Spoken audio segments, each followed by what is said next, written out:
Vous êtes bienvenus dans J'aime jouer. On va passer un moment ensemble, donc mettez-vous à l'aise. Le travail n'est pas le premier mot qui vient à l'esprit quand on pense aux jeux vidéo. Forcément, nous sommes dans le loisir, le récréatif et dans l'interruption du quotidien. Et pourtant, dans les jeux vidéo, nous exerçons de nombreux métiers. Nous sommes parfois experts dans le milieu de vrais professionnels. Il est rare de commencer une aventure sans un CV long comme le bras qui vous rend légitime au travail. Et notre héros va travailler beaucoup.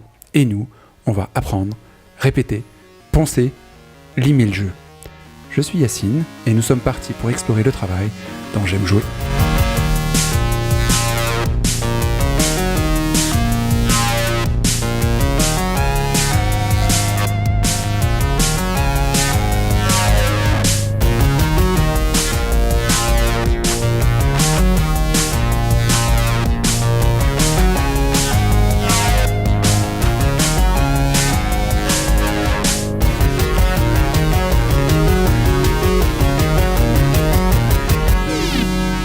J'aime jouer.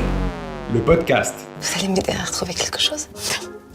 Comment ça, non ? Il n'y a plus de travail, on peut pas vous aider. Bienvenue dans J'aime jouer spécial travail. Vous inquiétez pas, c'est pas grave, on va parler jeux vidéo bien entendu. Et je suis entouré de l'équipe de folie, à commencer par Manu. Guten Tag. Oh, à Laurent. Bonjour. Adil Jujitsu. Salutations. Guillaume. Hello. Et notre guest. Ah oui, on a un Virgile qui revient. Mais qui êtes-vous, monsieur ? Yo, on va à la cantoche à midi. Et on commence tout de suite avec une rubrique qui nous est proposée par Manu dans le monde du travail. Candidat numéro 47. Bonjour. Oui, bonjour. Alors, nous allons voir ensemble votre profil et vos aptitudes afin de vous aider à trouver un emploi. Je lis votre CV, vous avez déjà beaucoup de compétences très diversifiées, monsieur. Oh oui, effectivement, on peut dire que j'ai déjà pas mal bourlingué. Hein. Alors, je vois que vous avez été chirurgien. Oui, dans Trauma Center, seconde opinion sur oui. On m'appelait Docteur Mamour au début, même si à la fin on m'appelait plutôt Docteur Mengele. C'est devenu trop dur avec la Wiimote et les nunchuks. Manque de précision, mes mains tremblaient. J'ai donc dû abandonner cette carrière. D'accord, encore un drogué de J'aime jouer. Je vois aussi que vous avez fait conducteur de taxi. Oui. Bah, quand j'étais jeune, en fait, je livrais les journaux avec mon BMX dans Paperboy, en essayant de pas me manger toutes les voitures et boîtes aux lettres du quartier. Puis ayant eu mon permis de conduire, j'ai cherché à continuer dans cette voie quelques années plus tard avec Crazy Taxi sur Dreamcast. Mon pote Anto faisait déjà ça très bien à Vice City. Mais moi, beaucoup trop de clients se sont plaints, apparemment j'étais trop Uber. Ouais, je vois. Bon, bah dans ce cas-là, on va éviter tout ce qui est pilotage alors, hein. Oui, surtout depuis mon accident d'avion de chasse dans Ace Combat. Et une fois, j'ai aussi tenté de conduire un train, dans Zelda The Spirit Tracks, mais je me suis pris un rail dans le nez. C'est pas vraiment mon truc, la bête humaine. Ah, c'est intéressant ça. Vous avez travaillé dans la police ? Oui, elle est noire. Puis ensuite j'ai été muté dans Murdered Soul Suspect, mais j'étais mort. Mais la mort ne me va pas si bien. Avocat ? Oui, on m'appelle Phoenix Wright. Je vous laisse ma carte si vous n'y voyez pas. Ah, mais je vois aussi que vous avez eu un emploi dans l'administration. Tout à fait, j'ai été maire de Raclette City, dans SimCity. J'ai tenu 22 heures de partie avant de subir une attaque extraterrestre.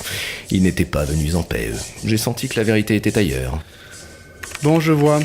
On va essayer quelque chose de plus accessible pour vous. Laveur de carreaux, peut-être ? Depuis les voyageurs du temps sur Amiga, j'ai la gerbe des voyages temporels. Ingénieur mécano ? J'ai plus le droit. La dernière fois, j'ai fait exploser toute la base dans Defcon 5. Manutentionnaire ? Non, j'ai laissé ça à Virgile dans Shenmue. Sinon, on a un job dans l'industrie pornographique. Ah non, je laisse ça à l'expert Romain, moi. Bon, ça devient difficile tout ça, hein. Je ne peux évidemment pas vous proposer un emploi de coiffeur. Effectivement, un chauve, c'est pas très vendeur, n'est-ce pas ? Mais c'est quoi ce tatouage derrière votre crâne ? Un code barre ? Oui, justement, c'est ma dernière mission. Vous.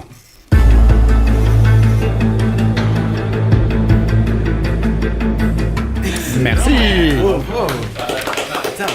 Merci pour ce tour d'horizon des métiers. Et on va commencer tout de suite par voir votre premier souvenir de travail dans le jeu. Est-ce que vous avez compris que vous faisiez un travail dans le jeu ? Oui, Guillaume ? Alors, mon premier souvenir de travail, justement, Manu en a parlé dans cette petite rubrique, dans le jeu Paperboy, où on incarne en fait un jeune homme qui livre le journal dans une banlieue. On imagine que ça se passe aux États-Unis, vraisemblablement dans un quartier style Desperate Housewives, voilà quoi. La particularité, c'est qu'il est en 3D isométrique. On jute dessus un peu de côté, en Et fait. du coup, voilà, au lieu que l'image défile de gauche à droite ou de haut en bas ou d'une vue de dessus basique, en fait, ça défile en diagonale. Et du coup, c'est un peu difficile parce qu'en fait, on doit éviter pas mal d'obstacles, comme des piétons, des skateurs, un mec qui fait des travaux, une fille qui vous fonce dessus avec une voiture, enfin, je vous en passe.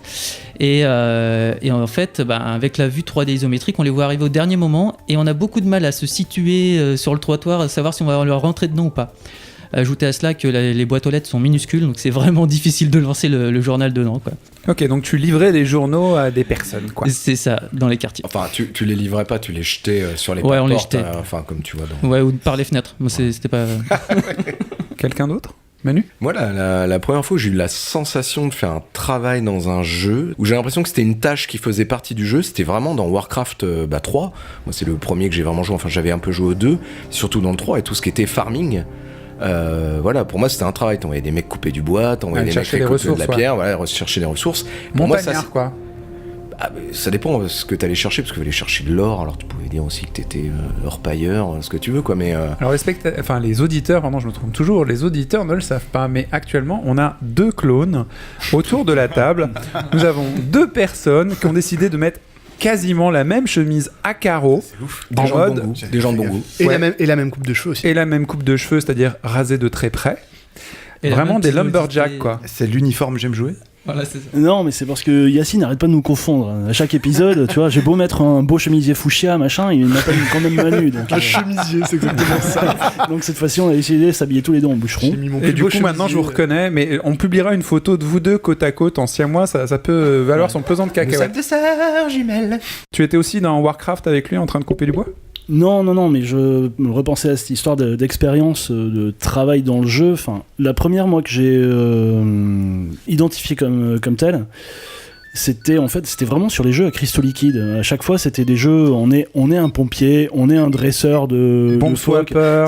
C'est que des jeux d'adresse. Sweeper. En fait, le principe, c'est des jeux d'adresse et il faut pas faire tomber quelqu'un qui saute d'un immeuble ou pas faire tomber le ballon pour un dresseur de phoques.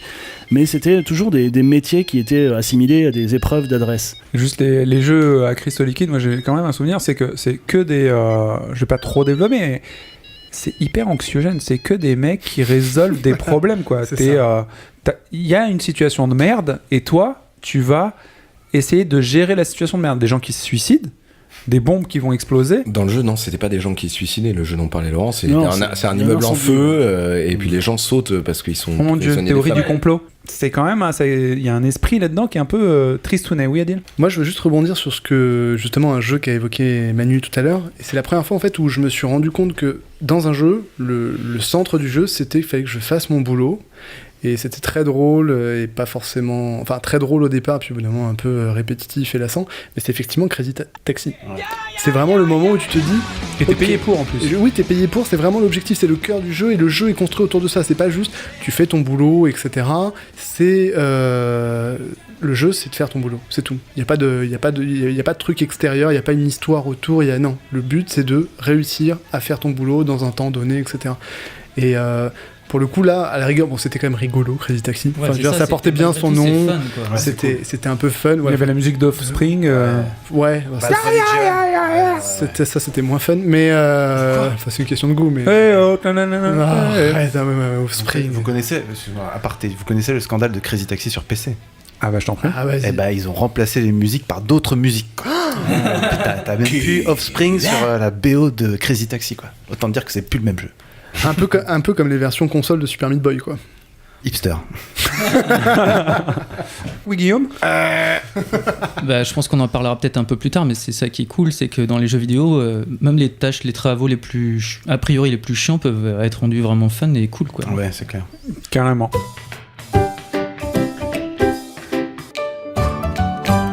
Bonjour monsieur, vous venez pour le poste de prof de français. Oui, bien sûr, madame. Eh bien, alors j'ai regardé votre CV et c'est vrai que vous êtes un candidat intéressant, je ne vous le cache pas. Dans le jeu vidéo, on a parfois un emploi, mais est-ce qu'on fait réellement ce job ? Est-ce que dans le gameplay du jeu, vous aviez l'impression de réellement travailler ou vous étiez plutôt dans une aventure externe. Moi, j'ai quand même un métier que j'ai vraiment l'impression d'avoir fait dans un jeu.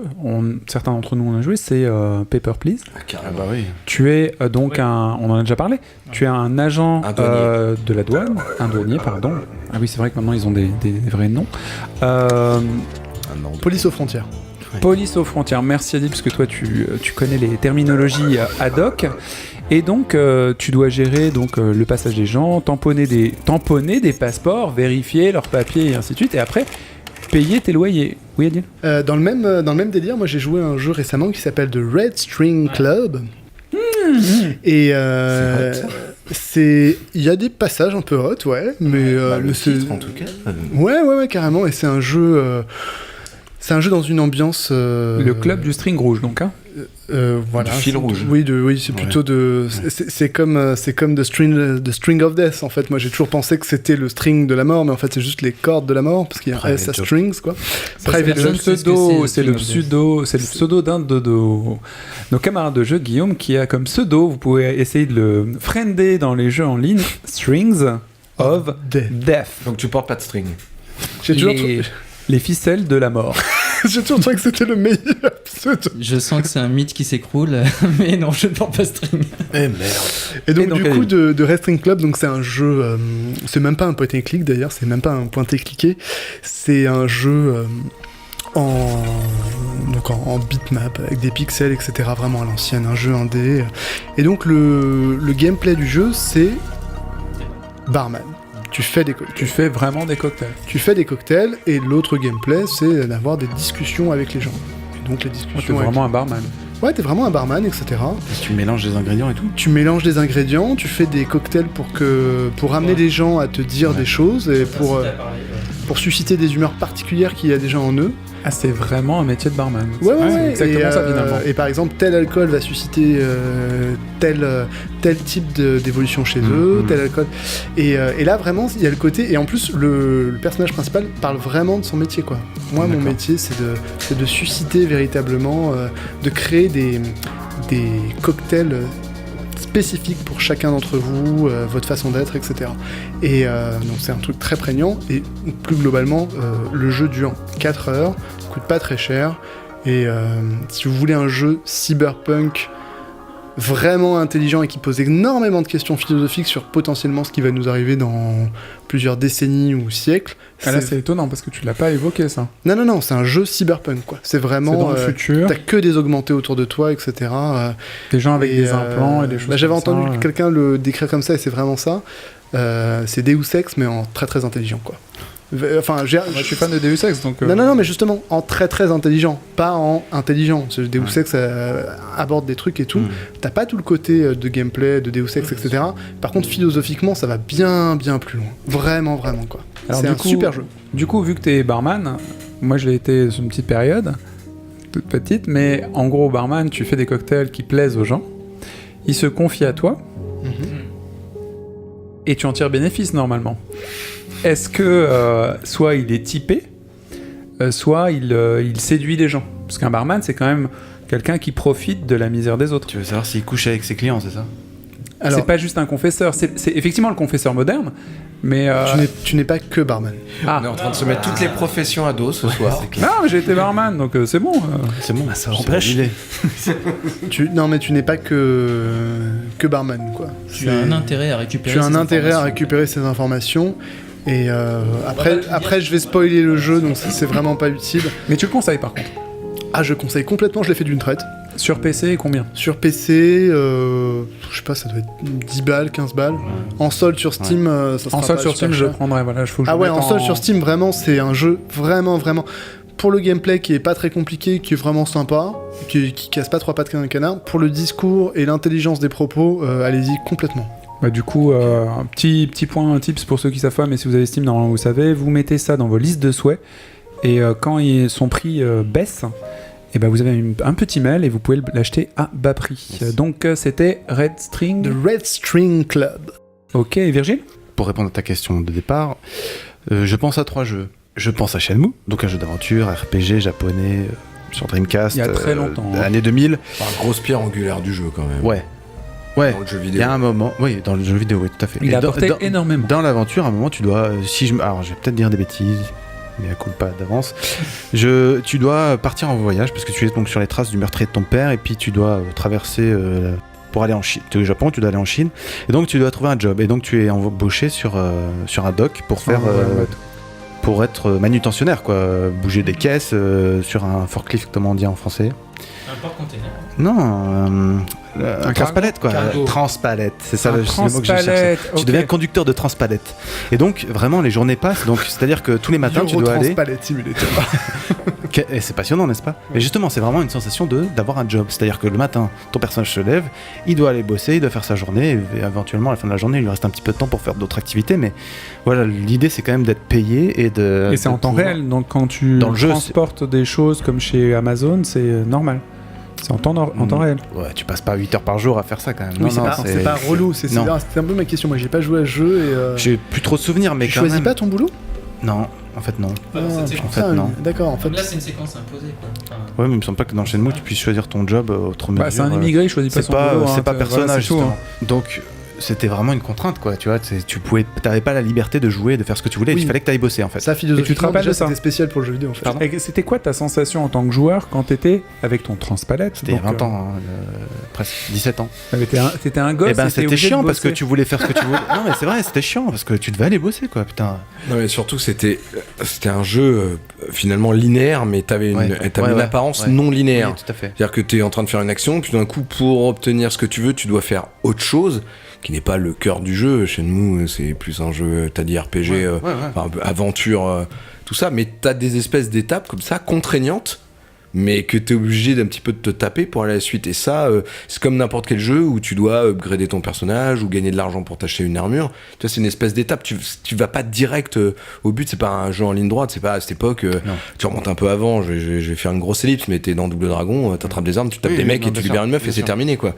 Là, tu passes par des étapes et c'est vrai que Ouais. c'était intéressant. Cette partie, c'est vrai que c'était un boulot, quoi. C'était un boulot. Est-ce que, avant que tu continues, juste une question là-dessus, parce que ça m'évoque quelque chose. Le fait d'avoir un job contraignant dans un jeu, au moment où tu attends pas forcément, est-ce que ça t'ancre dans le jeu? Est-ce que ça t'immerge dans l'univers? Bien sûr, Est-ce que ça par fait contre. cet effet? Autant c'était une contrainte, autant c'est ce qui a marqué, comme a dit Manu, Shenmue est devenu une pierre angulaire, et notamment, pas que pour ça, mais ça fait partie de tout ça. C'est que j'ai vécu une vie quelque part, tu vois, une Ouais. autre vie que la mienne, réaliste, entre guillemets, hein, des gros avec guillemets, plein bien de sûr. facettes différentes. Avec plein de Dont le facettes, travail, ouais. dont la bouffe, dont le travail, dont les loisirs, Des dont contingences, quoi. dormir, les rendez-vous avec les gens, etc. Ce deuxième jeu, c'est Elle est noire, mais là, je vous laisserai en discuter si vous le souhaitez, où là, tu joues vraiment le job d'un enquêteur, c'est-à-dire que tu vas questionner des gens, les interviewer, mais là, c'est vraiment kiffant, c'est pas du tout une contrainte, quoi, tu vois, c'est pas du tout comme Shenmue, c'est vraiment le ressort du jeu, c'est d'enquêter, de poser des questions à des gens et d'essayer de deviner, de leur faire cracher la vérité, quoi. Donc, Sauf que je pense que, comme beaucoup de jeux, c'est un petit peu l'idée que nous on se fait de l'enquêteur, Oui, et bien que sûr. du coup c'est le côté fun comme tu. Il n'y a pas la paperasse administrative, par exemple, tu vois. Ouais, et- exactement. oui, Voilà, non, par mais c'est exemple, clair. où les briefings à non plus finir ou plein de choses comme ça. Elle est noire, donc c'est un jeu d'enquête où tu enquêtes bêtement sur un truc et du coup tu as des scènes d'interrogatoire. Tu as face à toi un personnage en image de synthèse expressif, ils étaient très contents de l'expressivité de ces Et personnages. franchement, c'était pas mal. Et pas mal. c'était marche donc toujours. l'expressivité des personnages qui te donnait des indices. Donc du coup, toi, en tant que joueur, tu regardais les personnages et tu dis « Oh, lui, c'est un menteur. Oh non, lui, je lui fais confiance. » Et du coup, ça te permettait de mener ton interrogatoire avec 4 boutons, je pense, où tu avais 4 phrases prédéterminées qui te permettaient de soit l'acculer, soit d'être cool avec lui. Enfin, il y avait 4 façons et à la fin, t'obtenais quelque chose en fonction de ses expressions. Alors, en fait. le vrai souci, c'était justement que tu n'avais pas de différentes stratégies, quoi. Ouais. Tu pouvais pas jouer le détective sympa et jouer la sympathie avec la personne pour lui obtenir obtenir les informations que tu aurais pu obtenir en mettant la pression, en fait.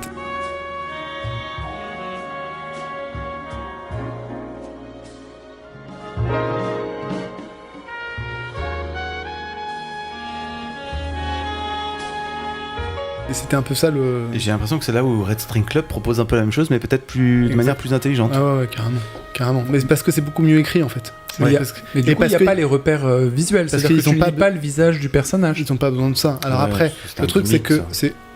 c'est beaucoup plus dans Elle est noire quand tu faisais une erreur. tu faisais une erreur. Ouais. Quoi. Ouais. Fallait tu soit recommençais, recommencer, soit t'avais pas toutes les informations éventuellement que tu aurais pu avoir. Et du coup, ça impliquait une enquête qui Qui était une pas nouvelle complète à difficulté, 100%, pas voilà. complète, ou une nouvelle difficulté, tu vois, parce qu'il y avait Ouais. une petite information qui te manquait qui t'aurait permis de comprendre le truc. Et le deuxième problème de Elle est Noire, c'est que c'était un jeu Rockstar et que du coup ils ont essayé de mettre une dimension un peu open world qui pour le coup était vraiment inutile. Il y a des moments où C'était joli. c'était un shooter, tu vois, non mais c'était pas désagréable, mais tu conduisais, bon ok à la rigueur, puis au bout d'un moment, hop, fusillade et tout. Ouais, c'est pas le sujet du jeu et tout. C'était chiante, t'étais flic, tu pouvais pas te faire poursuivre par des flics, du coup c'était nul quoi. Mais juste un truc, si je me souviens, je fais peut-être une erreur. J'ai l'impression que ce jeu-là a été développé par les gens qui ont fait The Getaway. Oui, c'est comme ça, c'est Et ça. Ouais. à la base, The Getaway, c'est un espèce de spin-off de Driver. Ouais. Et donc un jeu de conduite et de shoot. Et The Getaway était plutôt presque, il aurait pu réussir, mais c'était pas terrible. Ils ont racheté le studio, ils ont fait Elle est Noire, et ils ont viré tous les gens après de Team Bondi. De Team Bondi, justement. Mais le problème n'était pas vraiment le gameplay en tant que tel, c'est-à-dire la sensibilité au genre de choses, c'était ce que tu pouvais véritablement faire, quoi. Ouais. La liberté qu'on En te tant donnait pas, qu'enquêteur. parce que sinon tout le scénario partait en vrille, quoi. Si t'enquêtais, t'étais sérieux, parce qu'en plus t'étais un vétéran de la Seconde Guerre mondiale, etc. Enfin, et t'étais quand même un mec sérieux. Et en plus, tu sens dans le scénario, tu sens venir les choses, pas de façon grossière, mais tu as envie de les découvrir. Tu sens qu'il y a des choses qui sont vraiment intéressantes dans le jeu. Et puis le gameplay, au bout d'un moment, pas forcément te décourage, mais te déçoit un peu. Mais c'était un jeu très ambitieux, et moi, c'est un jeu que je fous pas du tout à la poubelle, et vraiment que je trouve vraiment... J'ai Ils ont pris fait du un plaisir. remaster donc récemment, c'est ça? Ouais, sur Switch. Enfin, pas que sur Switch, d'ailleurs, en 4K, sur PS4, PC. Et donc, au-delà de tout ce qu'on vient de dire, c'était un peu le fantasme de gamin de jouer à l'enquêteur, quoi. Ok. Et le troisième jeu, je vais aller vite. Il est sorti l'année dernière et j'ai plus le titre exact en tête, mais c'est Edith Finch. Alors, est-ce que quelqu'un peut m'aider? What's Remaining of Edith Finch. What Remains of Edith Finch. Donc effectivement, on joue une jeune fille qui enquête sur le passé de sa famille où tous les membres ont vécu une tragédie. Enfin, c'est-à-dire tous les membres sont morts d'une façon tragique. Et c'est plusieurs séquences comme ça dans une maison familiale. Donc c'est encore une enquête. Non, c'est pas vraiment une enquête, c'est un walking simulator, quoi. Tu te balades dans la maison et chaque pièce, chaque chambre est la chambre d'un des membres de la famille. Et tu vas vivre son histoire. C'est comme si c'était un livre de famille en fait. La maison c'est est quoi un le livre de métier? famille. Je viens au métier, c'est qu'il y a un passage d'un personnage qui travaille dans une usine de découpage de poissons. Pour faire un vrai métier. Un vrai métier. Ah ouais, un vrai métier. Travail à la chaîne, c'est-à-dire que tu découpes des poissons. Et les écailles, il enlève les écailles. Ouais, non, tu coupes. Tu coupes la tête, la tête, la queue, la tête, la queue, la tête, la queue, un truc comme ça. Ah putain, le pauvre. Le cucu, la tête. La cucu, la tête. Et donc c'est une action très répétitive et du coup c'est utilisé pour illustrer le fait que cette personne qui fait ce travail extrêmement répétitif. C'est à l'usine quoi. À l'usine complètement. Et toi tu joues ce passage de l'usine, donc tu prends les poissons, tu les découpes, tu les jettes, etc. Et en même temps, lui dans ce travail bon aliénant, pour les Lorrains, excuse-moi. ouais c'est vrai, c'est un bon jeu pour les Lorrains. Dans ce travail aliénant, il se met à rêver. Et donc lui, il rêve d'une vie, un espèce d'RPG. Il est le héros d'un monde où il est le prince, comme ça. Et donc en même temps que tu découpes tes poissons, tu vis dans son fantasme. Comme ça. Je te raconte pas la fin, mais en tout cas, c'est très intéressant la façon dont le travail est exploité là. C'est-à-dire que le mec a un travail ultra répétitif que toi tu fais en tant que joueur, et on te montre que il devient fou quelque part et qu'il essaye de s'évader tout en coupant son poisson. Faut remettre aussi dans le contexte de l'histoire, c'est-à-dire que depuis le début, il est déphasé. C'est une sorte c'est un ado gentil, poète, un peu poète maudit si tu veux, un peu dépressif, mais il faut absolument qu'il trouve un métier dans la vie, et le seul qu'on lui propose, c'est celui-ci. Et du coup, il fait ça, mais à contre-cœur complet. Et le seul moyen qu'il a de passer ces 8 ou 9 heures de taf, c'est de s'imaginer ce monde-là. Et du coup, ça prend le pas sur son travail, c'est-à-dire qu'il fait ça de façon machinale, comme toi tu le fais de façon machinale, parce que il y a à un moment donné, il y a une espèce de rythme qui se met en place avec les poissons qui tombent. Donc toi tu joues en ce moment et tu le fais machinalement pendant que lui s'évade. Et pendant que, en même temps que tu vois ses mains en train de couper le poisson, enfin que toi tu es en train de couper le poisson, t'as des images qui viennent parasiter ton activité et qui représentent l'imaginaire de l'ado, en fait, l'histoire qu'il est en train de se raconter, qui est racontée par une voix off, si je me souviens bien, qui raconte les aventures d'un jeune enfant qui devient roi, etc. jusqu'au dénouement du truc. Mais n'en voilà. dites pas plus parce que vous avez vraiment donné envie de jouer au jeu. Alors juste une question, si par exemple tu étais dans une séquence où tu fais donc un truc répétitif, toi-même, pour qu'il fasse un truc répétitif et qu'il s'évade, et si tu rates la séquence, il arrête de rêver ou il se passe quoi? Alors non, tu n'arrêtes pas la séquence en fait. Il se passe en gros, il se passe C'est un walking rien simulator, ça. Oui, c'est ça. Non, mais c'est ça. D'accord. Alors, chers auditeurs, Si tu cherches la limite, prochainement, nous ferons un épisode sur les walking simulators. C'est des jeux d'une nature particulière dont le récit ne s'interrompt pas quoi que vous fassiez, et donc on peut se demander si on n'est pas face à un film interactif ou un vrai jeu. C'est délicat, mais souvent des expériences intéressantes. On en reparlera. Donc, coupeur de poissons. à l'usine. À l'usine, et les précédents c'était quoi? Un enquêteur, et le premier jeu c'était chez Shenmue. Et c'était quoi le mot? Transpalette Simulator. Transpalette Boy, ok. Quelqu'un d'autre a eu un métier dans le jeu vidéo? Laurent?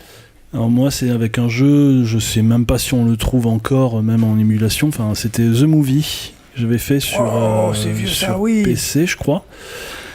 Que j'avais pris parce que c'était un peu mon corps de métier aussi. Enfin, voilà, c'est un peu dans le cinéma. Passion cinéma. Et j'avais trouvé ça kiffant parce que c'était vraiment. Alors, ça racontait la fabrication d'un studio de cinéma. Dès le début du cinéma, c'est-à-dire au début les années 1900, 1920 par là, et avec toutes les contraintes économiques, techniques de l'époque, les contraintes politiques, et du coup j'avais des films de commande, donc il fallait que je fasse en fonction des goûts du public qui changeaient au fil des ans. Et ça pouvait être du western, ça pouvait être du film de propagande. Enfin, moi, j'ai fait. Toi, t'étais producteur, c'était quoi, ou réalisateur, ou tu faisais tout? On faisait tout en fait. On était gestionnaire du studio, c'est-à-dire qu'on fabriquait le studio avec. C'est comme un theme park en fait, comme un zoo oui, tycoon. Il y avait une partie theme park et une partie film, c'est-à-dire qu'on faisait vraiment après du montage, c'est-à-dire que en fonction de. Ah, tu montais réellement? Ouais, en fonction du thème demandé par les actionnaires. Donc, admettons, on va faire un film de propagande. On s'approche des années 40, voilà, il faut battre l'Allemagne. On me demande des films de ce genre-là, donc voilà, je fais un film avec des acteurs, ça raconte une histoire, je fais le montage, donc ça peut être plus ou moins long, je mets le filtre qui va bien, noir et blanc, tout ça, machin. Je vends le film, et puis après, il y a les retombées, on me dit c'est un super film, ou pas terrible, et puis du coup, ça donne du budget au studio pour la suite des événements. D'accord. Et j'avais fait un film qui s'appelait La menace vient de l'Est, je sais plus. Ah, Virgile se sent un peu visé. Ouais. Bon, puissance Lorraine, c'est très bien. Manu, tu voulais rajouter un truc? Ouais, la seule fois où moi j'ai eu aussi une impression d'avoir un métier dans un jeu, mais c'était dommage, c'était un jeu raté, c'était Stuntman. Ah ouais. Un jeu de cascade. Donc. Voilà, où t'es cascadeur en voiture par les mecs de Driver, je crois. La promesse était juste incroyable, mais le jeu était tellement injouable. Des galipettes dans un jeu. Guillaume, tu voulais nous dire quelque chose? Tu dis qu'on parlait de trucs très sérieux et j'avais parlé de trucs encore plus sérieux. Donc, mais vas-y, vas-y. Auquel je ne joue pas spécialement, mais voilà, il y a plein de simulations. Ah oui, carrément. Ah mais oui, c'est très bien, mais je suis d'accord. Poussé sur PC, où là, t'as vraiment, je pense, l'impression de faire un métier genre mécanique simulator, où tu tiens un garage, tu prends car mécanique simulator.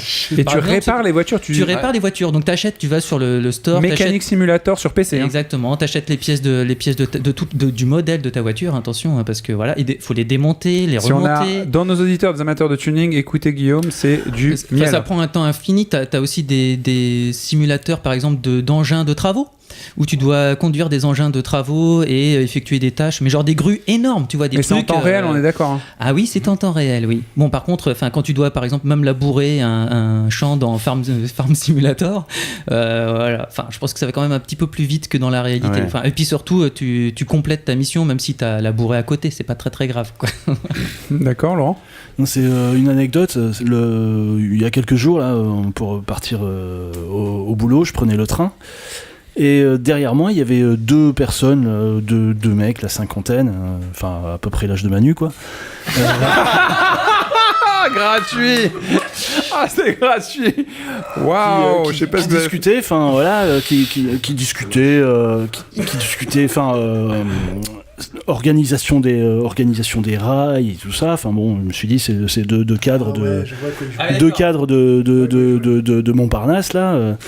Et en fait, pas du tout. C'est Il les commençait collègues de Romain, quoi. Ouais, c'est ça. Il commençait à parler de points et de bonus, de trucs comme ça. Et j'écoutais distraitement. Et en fait, ils étaient en train de parler d'un jeu. D'un jeu. Ouais, le truc de simulateur de train. C'est pas métro. Mini-métro ? Non, j'ai pas entendu. Ils ont pas dit le nom du jeu, mais j'ai compris. C'était un de ces jeux PC de simulation de train. Ouais, enfin, je sais pas. En tout cas, dans il est pas encore sorti, il est en retard. Et les mecs, ils étaient à fond. Ils étaient à fond, quoi. Cette semaine, RATP Simulator ne fonctionne pas en raison d'un mouvement social. Mais c'est vrai qu'il y a un... Et c'est un vrai, c'est un véritable intérêt pour plein de gens qui sont peut-être de la partie et ils prennent un jeu de simulation du même métier que ce qu'ils font en vrai. Mais c'est possible Au Japon, en tout cas, c'est vrai qu'il y a les simulateurs de train, de Shinkansen et ainsi de suite, qui sont particulièrement précis, en temps réel, très très chiants, mais avec la manette.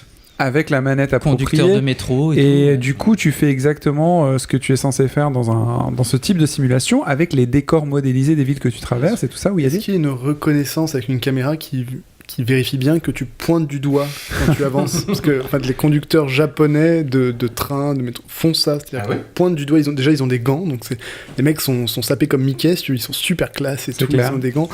Et donc, ils avancent. Et au bout d'un moment, hop, ils font un geste en avant avec l'index en avant. Genre, hop, je vais en avant. Tu vois, comme si t'allais en arrière. Enfin, tu vois, ça n'a aucun sens. Et je t'avoue que quand t'es touriste, tu regardes ça et tu te dis, mais mec, pourquoi tu fais ça, genre Oui. Alors qu'ici, c'est bon, messieurs, dames, on va rester quelques minutes à quai pour régulation. Pour circulation. Quand même, au Japon, ils sont ponctuels, leurs trains sont irréprochables. Mais ce qui est marrant, et c'est ils mettent peut-être des gants, mais ils assurent. Je pense que la simulation japonaise, t'as un vrai challenge, quoi. C'est genre From Software avec des trains, quoi. Tu vois, c'est. Non, mais c'est un vrai marché. Moi, je pensais pas. Ça fait un moment qu'on entend parler, donc on a quelques idées quand même, mais moi, c'est quelque chose qui ne m'intéresse pas, mais c'est un vrai marché qui a une vraie clientèle assez conséquente, quoi. Ils ont je sais pas quel numéro, leur simulateur de train de banlieue, là. Ouais. Simulateur de train de banlieue. Oui, Virgile. Si, mais il y a plein de jeux comme ça, ils font des ventes, hein. C'est assez fou, mais puisqu'on y est, moi je les ai recensés un petit peu. Je peux Vas-y, faire un prie. petit peu une liste plus ou moins exhaustive. Alors il y a quand même un éditeur derrière tout ça qui est assez prolixe. Ouais, prolixe sur le sujet. Tu sais, c'est les jeux que t'achètes. Ouais, c'est un allemand bien sûr. C'est les jeux que t'achètes en supermarché de province, tu sais. Big up. Big up les hypermarchés. À Kervillers. J'en avais déjà parlé dans un précédent épisode, mais bon, on les refait un petit peu. Contrôle au sol simulator, bûcheron simulator. Contrôle au sol, ouais. C'est un truc de jiu-jitsu en fait, non. c'est ça? Non. Alors voilà des formations professionnelles, Adil, mais non, ce sont des aéroports. Eh oui. Bûcheron simulator, chasse-neige simulator, plateforme pétrolière simulator, ambulance simulator, aéroport simulator, pompier d'aéroport simulator, agricultural simulator, bus driver simulator, surgeon simulator. Bon, celui-là. Tu sais que mon fils, il a un Lego de pompier d'aéroport. Ça commence petit. Hein. Genre, tu sais, il m'a dit, non, moi je veux le truc des pompiers d'aéroport. Et je l'ai regardé, j'ai fait. J'ai vérifié mon compte Steam quand même, tu vois. Il y a de la suite dans les idées. Demolition simulator. Démolisseur de bâtiments. Ah ok, d'accord. Port simulator, sécurité civile simulator, la DDE allemande quoi, s'il te plaît. On est haut dans le game. Hein. Remorquage simulator, travaux routiers simulator, tiens encore ski région simulator, tunnel simulator. Pour les foreurs comme Romain. Berthier, t'es le meilleur. T'es le meilleur, Berthier, t'es le meilleur. T'es un tueur, un killer. Que la force soit avec toi, Berthier. A killer. Virgile, t'avais peut-être un petit quiz à propos de, je crois, des métiers du jeu vidéo ou un truc dans ce goût-là? On va jouer à un truc que j'ai appelé le remix. Donc je vais remixer une personnalité qui est connue pour son métier avec un titre de jeu vidéo. D'accord? À vous de trouver ce remix. D'accord? Je vais vous donner un exemple. Un acteur américain dans un jeu de plateforme 2D. Un jeu de plateforme 2D, ça serait par exemple Brad Pitfall. Ah oui, tu fais même dans le vintage quoi. D'accord, ok. Brad Pitfall, ok. Du coup, c'est un peu ouvert ou il y a vraiment je suis très ouvert sur les propositions. Les propositions originales auront droit à un double de points même. D'accord. Et je suis pas venu les mains vides, je vous ai rapporté un trésor. Alors Virgile nous sort d'énormes pièces en chocolat. Les vraies pièces. Des boyards. C'est des boyards. De mon coffre personnel de Picsou. Ok. Première question. Un médecin légiste expert du sang dans un duo Naughty Dog. Jack and Dexter. Bravo. Bien. Bravo Yacine. Ouais, c'est ça. Bien. Dexter, donc de la série oui, Dexter. ouais, oui. Ah, ça peut être une personnalité fictive. Ça peut être. Ça peut être branlant comme quiz, hein, quand même. Oui, Non, mais- Oui, On va pas se mentir, Mais t'as c'est. raison, c'est Laurent, tu casse-gueule, peux hein. parler de Rocco Siffredi. Ça On peut a- être très branlant. Branlant, oui. branlant. On invalide. Il est pas médecin. Il est médecin légiste. Et j'ai vérifié sur Et oui, Wikipédia, oui, oui, il bah oui. exerce la médecine légale. Dexter est spécialisé dans les blood splatters. Mais ça, et je tout ça. sais, ça, je Oui, sais, mais il est ouais, médecin, c'est vrai, vraiment. il apparaît D'accord. vraiment Ça comme m'a étant mis médecin. dedans aussi, médecin. D'accord, moi, c'est le médecin. Vous n'allez pas m'emmerder, sinon je rentre chez moi. hein. Sling, qui Super, moule Jack bien and son boule Dexter, aussi. franchement, bravo. C'est Ok, bien, c'est un bravo. rat de Bravo, labo. les gars. Jack and Dexter, Bravo. Donc Jack and Dexter, un duo de Naughty Dog. Et Dexter, donc la série télé Dexter. Bravo Yacine. Dexter, où le mec met des gens en plastique avant de les couper en petits morceaux C'est ça. pour faire des T'as nems. noté son petit point. Oui, j'ai mis son point. Ensuite, nous avons un écrivain français dans un jeu téléphonique. Hugo Délire. Continue. Victor Hugo délire. Victor Hugo Délire. Ah non, Bah, on se partage la pièce. Non, c'est Laurent, c'est Laurent. Je vais la donner à Laurent. Il y a des gens qui sont beaucoup trop chauds autour de cette table. Ah oui. J'ai du mal à m'adapter encore au concept du jeu. Je suis prêt. Ton rire à un niveau. Hugo Délire, tu veux. Pardon, excuse-moi, je suis désolé, je m'éloigne. J'ai cette d'hystérie en moi. Hugo Délire, les plus jeunes connaîtront pas, mais.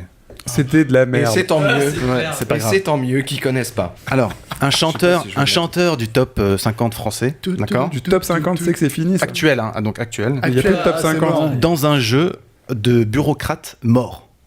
Un jeu des années 90, où on incarne un bureaucrate mort. Seal Murderer. Non, ça c'est récent. Ça, Lost Seal Murderer. Un jeu. Maître Grims Fandango. Fandango. Bravo. Super Laurent. Ah super. Magnifique. Maître Grims Magnifique. Fandango. Est-ce que tu peux chanter du Maître Gims du coup pour nous faire plaisir? Non. Allez. Mais non, mais je connais pas, moi. Ça paie Ouais, comme comme jamais. jamais. C'est ça. Ouais. Faut le faire en hurlant et au quatrième Alors, étage, ça vu que craint. vous avez tous des accents, parce ça que vous paie venez- comme jamais. parce que vous venez de région, c'est sapé ou ça paie comme Ça- jamais? Ça paie. D'accord, ok. Ça paie, ça Ça paie, paie. ça Ça paie comme on s'habille, quoi. Et tu tiens ta Oui, sape et tu ça bouges en paie. même temps. D'accord, ok. Je continue mon quiz. Un peintre dans un jeu épineux. Épine. Ça vous fait penser à quel personnage de jeu vidéo? Épine. Ah oui. Putain, mais Un peintre. j'ai pas l'accroche du jeu vidéo en fait. T'as pas l'accroche de jeu vidéo? Je vois. Un platformer épineux. Bah oui, mais le peintre, je vois pas. Je vois pas le Ouais, je vois pas le peintre non plus. Je vois Ouais. Sonic, mais. Ouais, Sonic Hedgehog, mais Hedgehog. Attends. Un peintre. Garnica. Oui, bah oui, je pense Picasso Hedgehog. Pablo Picassonic. Bah voilà. Waouh, complexe, Putain, complexe. capillotracté, celle-là. Alors, mais- Ah bah attendez. C'est un- c'est un Pablo deux- Picasso et Sonic, C'est un d'accord. demi-point, j'ai eu un indice. On a déjà passé au stage final, là, c'est pas possible. Non, attends. Je crois que je vais me resservir un coup à boire. Le prochain devrait vous être plus facile. Un scientifique français dans un jeu de camionneur. Je connais aucun scientifique français personnellement. C'est tellement nul. Comment ça s'appelle Un jeu de Putain, camionneur. attends. Moi, je vois la pub avec les brioches. On en a parlé la dernière fois. Oui, Tu oui, tutes je les sais, rageux. je sais. Comment Enfin, la dernière fois. Tu tutes les rageux. Ça, c'est le Ah, Je connais pas de jeu de c'est le camionneur. kiff total, ça. Euro, truck. Oui, ça c'est bon. Oui, non, mais ça c'est bon, Bon, là. bah, scientifique français. Qui a inventé la ation. Le lait. Pasteur Eurotruck. Eurotruck Simulator. Pasteur Euro Truck Simulator. Oh non, c'est nul. Waouh. Bon, c'est pour toi? Je sais pas. C'est pour Non. toi, mais Si, oui. c'est possible. Je me rattrape avec la prochaine, pardon. Je ne sais pas. Il n'y a pas de point, faut mettre un point. Je vous le promets. Moi je veux bien un demi-point et Guillaume un demi-point. Allez. Parce qu'on n'a pas mérité notre point, on a fait n'importe quoi.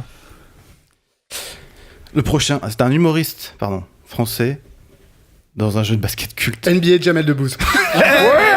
Boum, chakalaka. Parfait. Ah bah voilà. T'as tapé juste sur sa spécialité. Il l'avait préparé. NBA Jamel Debbouze. C'est ça. T'aurais NBA pu- Jam, donc T'aurais Jamel pu Debbouze. mixer avec le funk et là on aurait la trilogie des Arabes, quoi. Le basket, les Arabes et le funk, quoi. Un développeur japonais dans un party game. Je connais pas beaucoup. Hideo Kojima Koji Mario Party. Bravo Guillaume. Ah, Guillaume a une demi-seconde d'avance.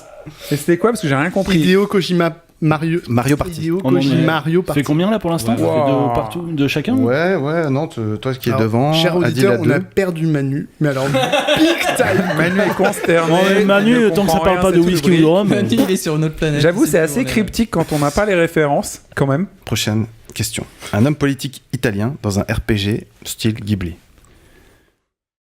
Berlusconi. Noini. Sergio Berlusconi. Oui, Guillaume l'a dit. Nocuni. Attendez, Guillaume l'a dit. Berlusconi Non, Nocuni. c'est Manu qui l'a dit. Non, mais je l'ai eu faux. Tu l'as faux? Berlusconi Nocuni. Ouais, c'était ça. C'est ce que t'as dit, Guillaume. Ouais. Ah, bravo. Ça marchait aussi avec Mussolini. Oui, ça marche avec plein de... Ouais, c'est ça. Guillaume passe devant. Ah là là, mais t'aurais pu sortir Benito Chers Shinden, quoi. auditeurs, je vous comprends. C'est bientôt fini. Bravo, Adil, je te mets un point. Ah ouais. Benito Shinden. Benito Shinden. Je te donne dit quoi quoi? Benito Shinden. Waouh. Le prochain, il est vraiment trop dur. C'est mieux que le pyramide, hein, sérieux. On a perdu vraiment Manu là qui sait plus. Enfin, on est Non, plus. mais il a raison, c'est pyramide quoi. Biscuit, nichon. Il y a deux équipes. Hein. Il y a ceux qui comprennent et ceux qui vous regardent. Je hein. saute certains. Un rappeur du 9-3 dans un RPG de manutentionnaire japonais. Ah, Shenmue. Cool Shenmue. Ouais. Ah, bah Manu se réveille. Manu se réveille. Mais il fallait toucher ses années. Cool Shen, vous connaissez. Shenmue, c'est un jeu chiant. Manu dans la place. Shenmue, donc dans lequel on joue. Enfin, on a des passages où on doit conduire un Fenwick. Tu vas en parler après. Faire un manutentionnaire. Oui, c'est vrai. Oui, On y reviendra. C'est un ancien jeu que les Lorrains adulent, mais qui finalement n'a pas grand intérêt revient maintenant. cette année. Next. Ouais, mais On une en suite parle. arrive, Il y aura un une suite débat arrive, sur le quoi. sujet. J'ai une petite affection pour la prochaine. Une mère dans un jeu. Une mère, l'emploi de mère, hein, dans un jeu L'emploi de mythologique. mère, genre. Oui, fonction d'une publique. ville. Mère d'une ville, oui. Merci. Dans un jeu c'est pas mythologique. Ok. Hidalgo of War. Anne Hidalgo. Anne Hidalgo of War. Anne Hidalgo et donc le jeu God of War, un jeu de baston essentiellement. Je sais pas si les auditeurs pensent que c'est un génie, mais en tout cas c'est assez drôle. Ah putain. Un chanteur d'opéra dans un jeu de mecha. Un jeu de mecha multijoueur compétitif. Il y a 2 épisodes. Récent. Ah oui. Un jeu de mecha, tu peux faire donc à pied. c'est pas Varotti et la suite? Non. Ah, peut-être. Vas-y, continue. Un jeu de mecha des équipes de Call of Duty, mais qui font... Pavarotti Townfall. Ouais. Bravo. Ok, bon, bah, c'est super. Maintenant, j'aimerais juste que tu récapitules les scores pour savoir où on en est avant de passer à la dernière phase de ce quiz. Ok, en tête, nous avons Adil avec 4 points, Non, suivi de Laurent avec 3 points. Si.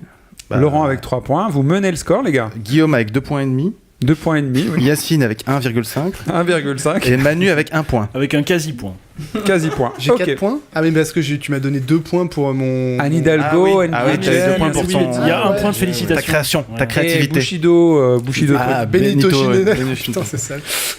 Ok, deuxième phase. Donc, le Vas-y, prochain est Virgile. un intellectuel dans un jeu à QTE français. Bernard-Henri Lévy-Rennes. Oui, c'est ça. Oh Bernard-Henri Lévy. Bernard-Henri Lévy, donc un mec avec une très belle mèche. Et Eviren, un jeu où tu cherches ton fils et tu te coupes un doigt. C'est ça. Je propose que ce soit une rubrique récurrente pour chaque podcast. C'est trop compliqué. Ah ouais, j'aime bien les quiz sur les commentaires Steam pour deviner le jeu. oui, pas mal. C'est complètement cryptique. Ça peut revenir, ça, ouais, c'est clair. Je le referai, promis. Là, il faut trop de références, je trouve. La prochaine, tu t'es rageux. La prochaine est un concept à elle seule, mais qui me vend du rêve, quoi. Une chanteuse française des années 80 dans un space opéra. Jeanne Mass Effect. Oui. Oh, joli. Bravo. Très beau. Donc Jeanne Mass, une chanteuse semi-goth, un peu émo, qui chantait ses peines de cœur du haut de son 1m50. En rouge et noir. Et Mass Effect, une trilogie exceptionnelle de science-fiction de jeux vidéo, dont le 3e opus s'est mal terminé. Quadrilogie. Ah oui, quadrilogie, parce qu'on oublie l'autre, parce que Andromeda. le dernier, c'est un jeu de marionnettes raté, où les personnages que vous incarnez se barrent en sucette et vous font peur aux enfants. Ouais. Bientôt fini, vous inquiétez pas. Un médecin dans un jeu de zombies célèbre. Un médecin célèbre. Fiction. Dr House of the Dead. Oh Dr House of the Dead. Manu, pas loin. Oui. Mais Laurent prend un point. Un militant des droits de l'homme dans une simulation de vie. Pasteur? Mandela? Non. Non, l'autre. Mandela Animal Crossing. Mais oui. Oh, c'est pas super. mal. Ça marche très bien. Ça, c'est très bien. Ça Il marche. mérite son point, lui aussi. Tu vas avoir 2 points pour la créativité également. Je fais ce que je veux. C'est mon quiz, mais c'était pas ça qui était écrit. Animal Comics Crossing. Oh là C'est très compliqué. Malcolm X Crossing. Malcolm X Crossing. Je fais ce que je veux. Moi, je sais plus de quoi on parle dans ce podcast. Hein. J'ai perdu le fil complet. Trop regardé Eric. Ce qui est marrant, c'est que t'as trouvé un truc alors que la réponse de Manu était bien mieux.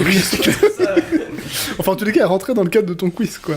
Allez, enchaîne, je t'en prie. Un chanteur maquillé dans un jeu de livraison. On en a parlé. Un chanteur maquillé. Paperboy, putain. Paperboy George. Oh, Paul. Mais t'étais ivre quand t'as fait ton quiz. Paperboy Et et vous savez où Boy j'étais George. Au travail. Tu vois, ça commence à On te- va revenir dans le cours normal du podcast, vous inquiétez pas. Et là, c'est vraiment le début de soirée, donc on est vraiment sobre en fait. Je suis pas peu fier du prochain. Début de soirée, oui. Adil veut chanter déjà, mon Dieu. Un groupe de musique suédois dans un jeu d'avocat. Abba Non. Ah. Quoi ? Un jeu d'avocat. Oui, non, mais il y a un autre groupe Kaba en Suède. Oui, bien sûr. AA Vous l'avez oublié, mais ils sont bien meilleurs qu'Abba.